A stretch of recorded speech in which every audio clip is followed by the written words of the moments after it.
বাঙালির কাছে বর্ষাকাল মানে হলো ইলিশ মাছ। আর এই ইলিশের সিজনে নতুন একটা রেসিপি নিয়ে চলে এসেছি। প্রথমেই ইলিশ মাছটাকে নুন, হলুদ, লঙ্কা গুঁড়ো আর একটু সর্ষের তেল দিয়ে ভালো করে মাখিয়ে নিলাম।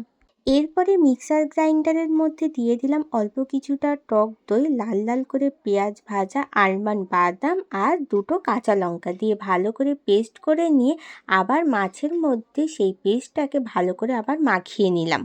এরপরে কড়ার মধ্যে দিয়ে দিলাম পরিমাণ মতো সর্ষের তেল, আর আগে যে পেস্টটা করে রেখে দিয়েছিলাম সেটা দিয়ে দিলাম, পরিমাণ মতো নুন দিয়ে তারপরে কষিয়ে নিয়ে অল্প একটু মিক্সারের যে জলটা ছিল সেটা দিয়ে দিলাম। তারপরে মাছগুলো আস্তে আস্তে দিয়ে দিলাম।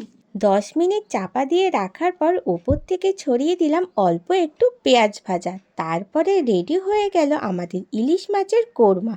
গরম গরম ভাত দিয়ে কলা পাতায় খেতে জাস্ট ফাটাফাটি লেগেছে।